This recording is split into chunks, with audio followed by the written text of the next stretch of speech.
Hello everybody and welcome to this playthrough for Master Division, playthrough with various wins for Master in the Fall Major Tournament, full 9 of the Gokasho Bay. We're finally here, the Fall Major has arrived and I'm super excited and I hope you are that as well. Before we have a closer look at all the content in this video, make sure to hit the thumbs up button, also subscribe to the channel and turn on the notifications. For those of you that are looking to improve your game even more, we do have the Ultimate Tournament Text Guides for Expert and Master Division going hot throughout the week. Also, tour rotation that is fairly new now. We do have tour guides for Tour 7 up to Tour 13. Last but not least, some checkpoint challenge stuff as well if you like that. Scan the QR code on the screen or use the link patreon.com/golfclashtommy in the description down below and sign up for any of our packages. Follow the info box on the right hand side for the club distance adjustment, elevation adjustment, also what ball and club type I suggest you to play with. Have in mind that those are all suggestions and you don't have to follow it if you don't want to, but there is always a plan behind it. So let's go to hole number 1.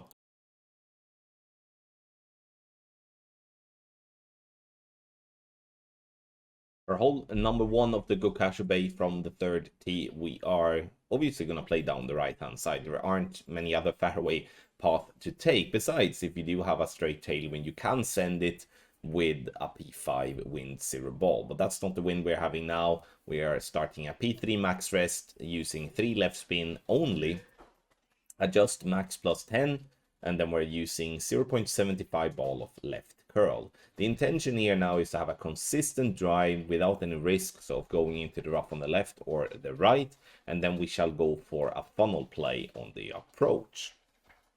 The funnel play can look very different depending on what wind angle you have from this spot. So in this case we have not a completely straight tailwind, but close to it. I like to go for a rough bump here because it allows me to aim at the hole. If you would be bouncing before the rough, I mean, I'm not saying it's not gonna work. I just feel like it's going to be a little bit more difficult, especially when you have tailwind, as you will probably going to have to use some sort of an offset. You can see me moving around there. You can see that the tip of ball guideline is more or less getting stuck at the same place, which is what classifies a funnel. No elevation on the second shot. And as we do have the tailwind, I'm going to use the circle brake on the power to just make sure that we're landing where we aim, because the tailwind will make the ball fly longer. So if we're not using the underpower, we will in that case be landing too far forward and be getting a much different rollout than what we are looking for. An eagle here is definitely, I'm going to remove the word definitely. It's going to be a bonus with a drop here in my opinion, but you will see players dial this type of play in, and then if you do that, you have a proper check and stuff like that, you're gonna see this more as a likely drop when you go in to play it than if you would go in and do all by feel.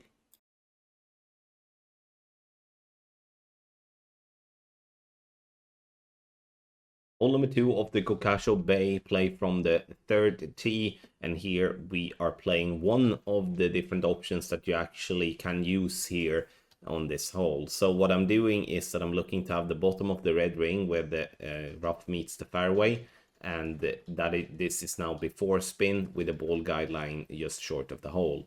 Once we have found that spot, we are respinning, or not respinning, but we're adding spins to use 1.1 backspin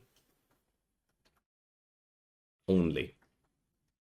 Adjust is gonna be 10% elevation, and here it's gonna differ depending on if you do have a headwind, crosswind, or tailwind, if you're gonna play the mid number, the max number, or the min number for that matter. Adjustment is done. We center the ball to hit perfect, and the intention here is to take 2 bounces on this very bumpy fairway and then roll down the hill into the hole for a hole in one. If you do everything correct, you're gonna see yourself doing a hole in one. If you're slightly off, then you will miss like that, and it's very easy to miss like that because how easy can it be to judge those big bounces on that very bumpy fairway. That's why there are different options as well, such as you can play a backspin boost shot, you can play a rough bump from the right, but those type of play is very wind angle dependent and cannot really be played in all wind angles. Hence, me showing this type of route where you can play this type of play in whatever wind angle you will be thrown at in the tournament.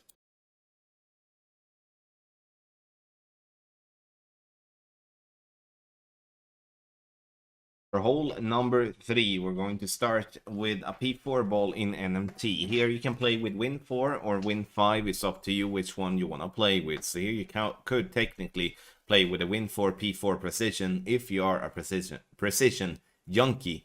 However, though, using a Win 4 ball, then you will have to pull twice on the approach, which you will avoid using a Win 5 ball. Adjust max plus 10. And then we're going to push up 6 yards after we have made our adjustment. Outside wall, left curl, and hit perfect. 5.5 top spin and 1 left spin. This drive has been very consistent, and this is always the tricky part with this par 5, to get the drive to end up at the same place, because it's very easy to be, you know, a couple like a 10 yards shorter, 10 yards longer, etc. So for the second shot, we're going to use our B52, half of the red ring, to overlap the rough onto the fairway. It looks like French, but it's for fairway. Then we're going to do a top white ring pin check, this to allow us to, even if we are slightly short, to have room for that. So once you have found the spot with top half of the, not half of the red ring outside the rough line, we're going to look to use somewhere between 0.5 to 0.8 topspin to have the ball guide line tip just short of the hole. Adjustment is going to be from +6. We are going to do 40% slider, plus 5% elevation, P4 numbers, and we're adding or subtracting 0.1 for every yard. If playing with a P4 with a Win 4 ball, once again you're going to have to pull twice, and you're not gonna pull twice over bullseye. Dead center for lovely albatross.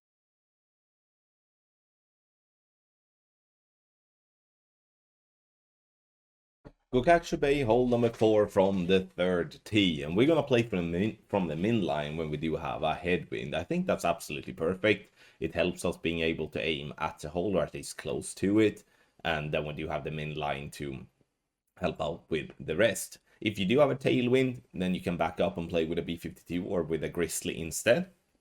20% elevation, but what you need to have in mind here is that the elevation will not be 20% all the time. What I mean with that is that you can use the 20% as a base, but in some wind angles you might have to increase or decrease the elevation to give yourself a better look at the hole, because elevation is just a part of the full setup. So don't be afraid of changing the elevation if you feel that you need to get the ball to go more left or more right or more up or more down, for an example. Sure, you can go with backspin shots and stuff like that as well, which is one way of attacking this hole. This is an interesting par 3 in my opinion that offers different alternatives.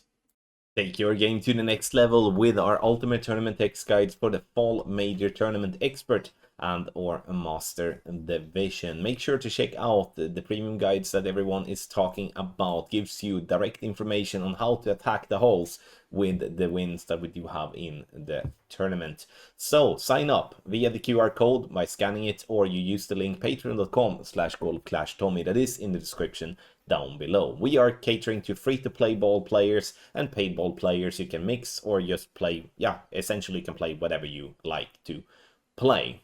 When it comes to clubs for Expert Division, our main driver is an Apocalypse level 4, in Master is Apocalypse level 5 and Extra Mile level 9, and obviously upwards from that. So check it out and see for yourself how you can improve your game in the Fall Major Tournament.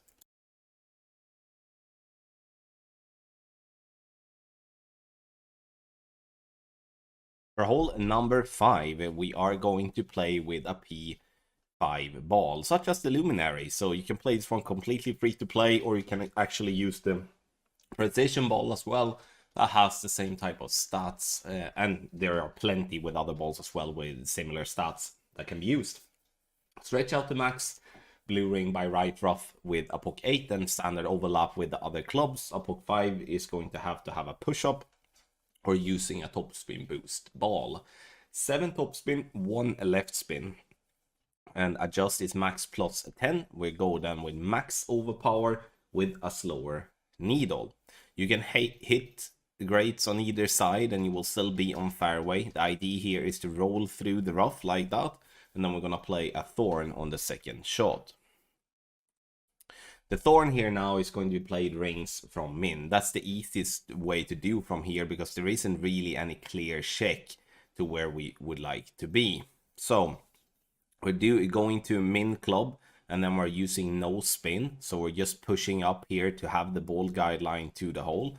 And don't be fooled by the glitch. It's very easy to do that and think that long rollout is going to be the one to follow, but it's not. It's the more shorter ball guideline that we're gonna do. Ball guideline just into hole, rings from min plus 25% elevation P3, and it's 1% slider for every ring. That's why the thorn is so much better in a scenario like this, where playing with the falcon is gonna have to do specific tables, or it's gonna be a little bit more difficult. Perfect ball it is, and goes up the green, dead center for a lovely eagle here on hole number 5. Get our guide on patreon.com/golfclashtommy for expert and master division for the Far East.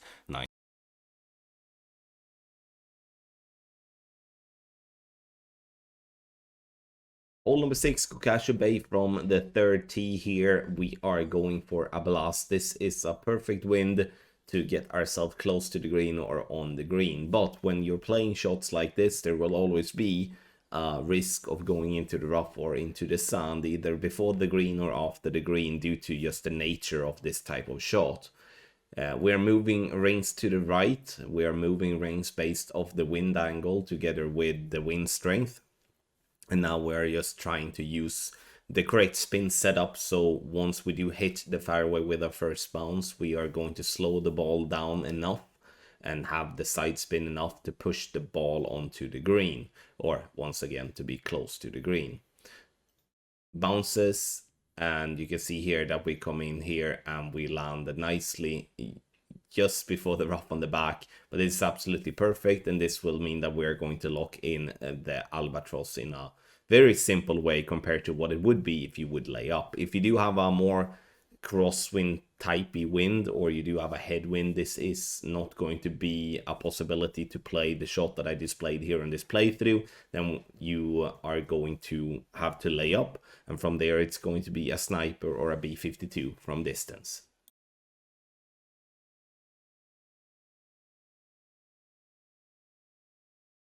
For hole number 7 of the Gokasho Bay, playing from the third tee, we are going to use a 3 side spin ball.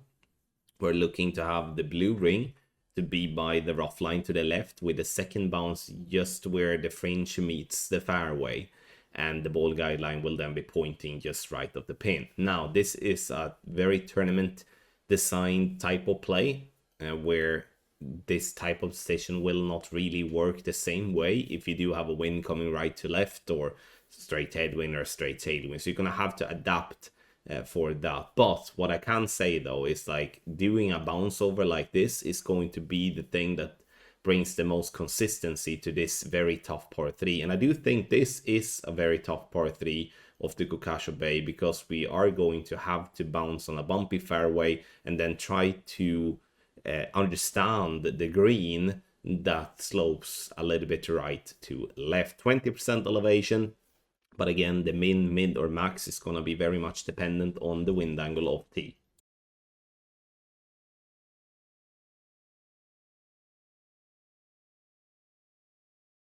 Hole number 5. Here we are going to start with a P3 ball. Doesn't matter what P3 ball you start with, but we're gonna start there with half of the blue ring inside the left rough, then standard overlap with a poke 7 and 5-6, 3 top spin, 1 left spin, and we're swapping to a P5 with side spin 1 or better, and also wind 3 or better.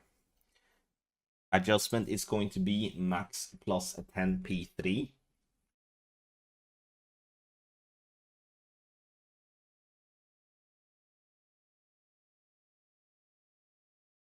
Once adjusted, we are going to go max overpower with max curl to the right and try to hit. Perfect. It is kind of an aggressive drive where single grades on either side has been fine. And the thing is though, if you hit a bad grade right, you might roll into the rough on the right, but then it's still an easy save from there. Using a ball with wind 4 or wind 5 will give you a much slower needle on the drive, because you won't adjust as high up into plus yardage. Now, second shot, we're going to do a max backspin shot, max backspin and half a bar right spin. You can see here now that we have the ball guideline to go through the hole, having the second bounce approximately 1 green square past the pin. We're using our landing position here, which is +1 as our base, 84% slider with a 10% elevation, P4 numbers, and we will be adding 0.1 for every yard. This, as the push from the wind once it hits the ground will be pretty intense, so therefore we're adding 0.1 for every yard. Dead center for a lovely eagle here on hole number 5 with a tough wind of T. Get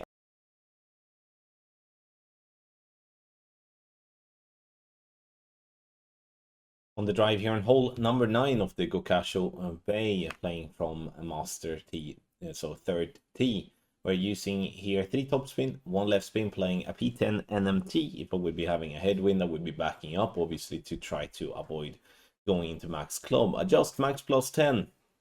And you can see that I'm focusing on a power 10 ball. I do feel like there is value playing with a power 10 ball, especially when it comes to attacking the pin somewhat on the approach. If we do have a tailwind here, then there is nothing wrong with trying to push the ball to bounce on the first fairway over to the second fairway to actually have a much better chance for an albatross.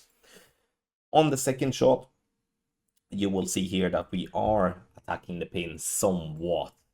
I would probably be a bit naive saying that this is a good opportunity. I don't think it's not. I'm stretching out to max to find myself on the fairway there, and then I'm using all the backspin and 2 left spin with our Cataclysm. For those that do not have a high level Cataclysm, you can always use the Guardian, because you obviously have the backspin for that. So my main focus with this second shot is to give myself the safest possible way to get the eagle, which is to try to push the ball over to the other side. As you can see here with our first bounce, we have room to great left, great right, and with a little bit of luck, we could have dropped this one for an albatross. But most importantly, we do have a safe eagle. If we do not have the wind to make it over on the second shot, we are going to have to bounce over the water using a curl and the topspin, and that's going to be tricky. So if we can play this type of play, then definitely the one to be preferred when it comes to the winds that is not a straight tailwind of T. No elevation on the second shot, and again, you can play this one as very well with a free-to-play ball such as the Luminary.